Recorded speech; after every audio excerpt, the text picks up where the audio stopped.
আসসালামু আলাইকুম ভিউয়ার্স, আপনারা যারা চ্যামেটে নতুন, যারা চ্যামেট আইডির নাম চেঞ্জ করতে চান তাদের জন্য আজকের ভিডিও। তো চ্যামেটে নাম চেঞ্জ করতে গেলে আপনাকে প্রথমে এই যে প্রোফাইলে আসা লাগবে। তারপরে দেখবেন এখানে গোল একটা ছবির মতো চিহ্ন থাকবে, এই ছবির মতো চিহ্নতে এটা চাপ দেবেন।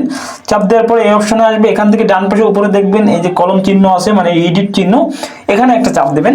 চাপ দেওয়ার পরে প্রথমেই দেখতে পারবেন এখানে নিকনেম লেখা আছে, এই যে নিকনেম লেখা, জাস্ট নিকনেমের উপর একটা চাপ দিবেন। চাপ দেওয়ার পরে এখান থেকে আপনি আপনার নেমটা চেঞ্জ করতে পারবেন। তো আমি জাস্ট এখান থেকে নেমটা চেঞ্জ করে দিচ্ছি, আমি একটু দেখেন।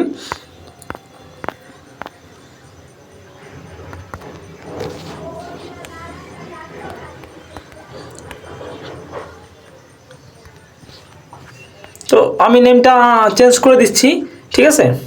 তো নেমটা দেওয়ার পরে আপনার চয়েস করা নামটা দেওয়ার পরে ডান পাশে উপরে দেখবেন এখানে টিক মার্ক আছে, টিক মার্কে একটা চাপ দেবেন। চাপ দিলে আপনার নামটা চেঞ্জ হয়ে যাবে। দেখেন এই নামটা চেঞ্জ হচ্ছে না, কারণ এই নামটা অলরেডি আছে। তো আমি আরেকটু এডিট করে দিচ্ছি যাতে এরা নেয় এই নামটা। দেখেন আমি আরেকটু এডিট করে দিলাম। এবার টিক মার্কে চাপ দেবো, এই যে টিক মার্ক, এখানে চাপ দিতে হবে। এডিট চেঞ্জ করা হয়ে গেলে এখানে চাপ দিতে হবে। তো চাপ দিলাম, এবার কিন্তু নামটা নিয়ে নিচ্ছে দেখেন। তো আমার আইডি নেমটা কিন্তু চেঞ্জ হয়ে গেছে, দেখেন এখানে নামটা চেঞ্জ হয়ে গেছে, একটু সময় নিচ্ছে। দেখেন নামটা কিন্তু এখানে চেঞ্জ হয়ে গেছে, ঠিক আছে। এভাবে মূলত চ্যামেট আইডির নেম আপনারা চেঞ্জ করতে পারবেন। আশা করি বুঝতে পেরেছেন। ভিডিওটা ভালো লাগলে লাইক প্রদান করবেন, কমেন্ট করবেন, আর আমার চ্যানেল নতুন হয়ে থাকলে নিজ থেকে চ্যানেলটি সাবস্ক্রাইব করে সঙ্গে থাকবেন। আজকে এই পর্যন্তই, ধন্যবাদ।